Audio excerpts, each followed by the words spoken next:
So I'm here catching Martin Frank just after he's had made his presentation at Tech Beer. And my question is, Martin, having worked at Volvo with innovation for quite some time, what makes it challenging to maintain innovation over time? The biggest challenge is, I would say, the management buy-in. So to really get people on board and to really have understanding of the value of the efforts we put into innovation, and then also research as a kind of essential part to figure out what are the needs of the future in parallel to what Tobias mentioned, the kind of the pains of today we have to solve. And that, I would say, is the biggest challenge we are facing right now. And for sure, to have a tough competition, the situation globally is also playing its game right now. Sure. Where we also need to adapt a little bit. So, but innovation has a much longer horizon, or the work we are doing on the innovation path has a much longer horizon than hopefully the small fluctuations we are seeing right now. Sounds like the challenge is very much a question of timeline and perhaps upper management tenure, that depending on how long a time frame you measure progress at, innovation might suffer. Exactly. So I would say what is important actually is to really give also innovation a little bit of time, because if we go through the whole process from exploring a need, then finding a kind of group of interested people, then maybe finding a bigger group of collaborators, suppliers, customers, maybe have these kind of critical mass together, that takes a little bit of time. Then we need time to come up with a proposal, solution, prototype, whatever, and then test it and find, okay, there is something on it. We can maybe leave this part out, but we need to invest more in part B and go deeper into maybe a full solution, or there needs to be an added service on that. So it takes time. And for sure, it's not an exercise we can then have in 3 weeks. So sometimes it takes months. Especially if we're talking about big machinery, it takes some time to build them, but it takes them also some time to bring them into the customer process and to see the effects, the long-term effects on the customer process, to say, okay, this makes sense. And then also this could be a viable solution for them in the future. Or if we tweak this knob a little bit more, and if we take this away, that actually is a kind of there is a stamina needed to really get through that whole kind of valley, where it takes a little bit of time and effort to make the minimum viable product, and bring it to something where we then can take it into the product development. Sorry, I managed to get Martin a bit out of frame there. It sounds like, am I completely wrong in thinking that proximity or lack of proximity from decision makers that tend to sit at the top somewhere, proverbially or literally, lack of proximity to the needs that can only be answered through innovation might be a cause of more short-term decision making? What would you say about that?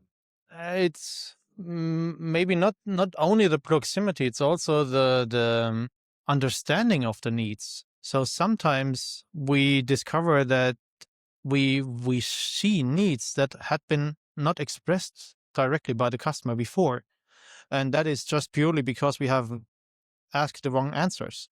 And then if they're not showing up in our internal systems and in our internal discussions, then for sure we cannot address them.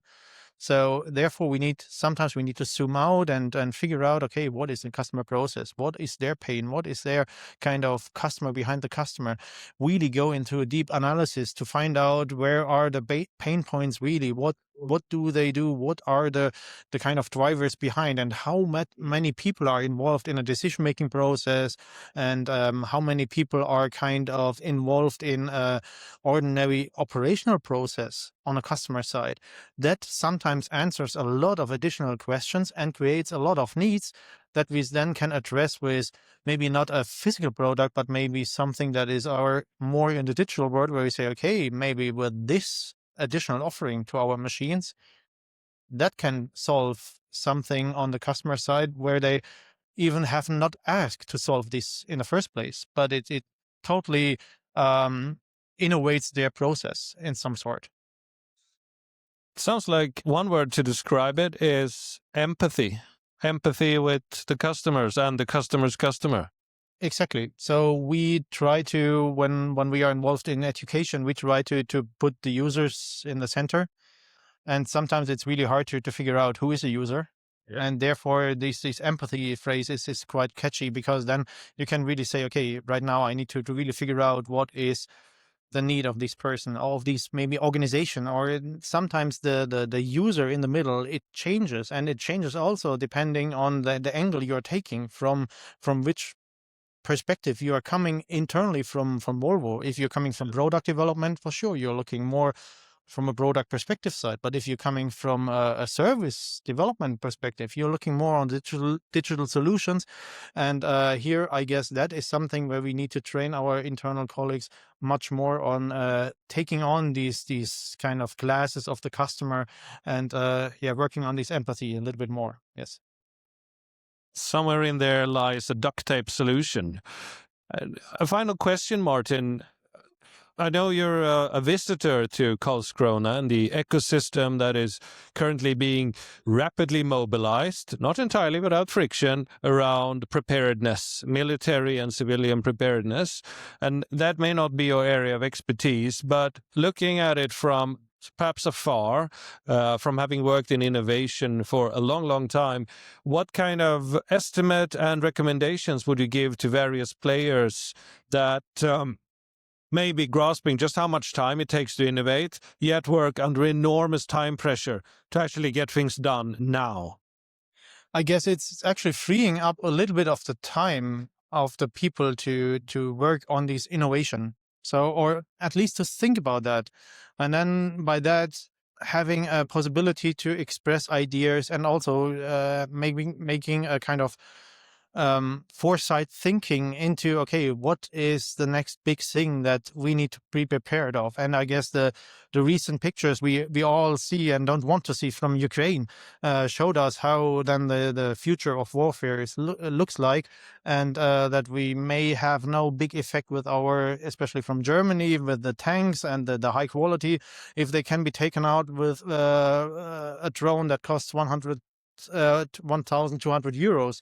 So therefore, I guess a lot of thinking needs to go into that new type of technologies, how they can affect and will change the future in these very kind of traumatic situations where people unfortunately get injured and lose their life. So I would say freeing up a little bit of time, and then also unfortunately think the unthinkable.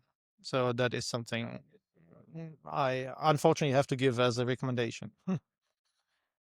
Thank you, Martin. Would you be entirely opposed to the idea of coming on as a longer staying guest for a longer podcast episode on our pod sometime in the future?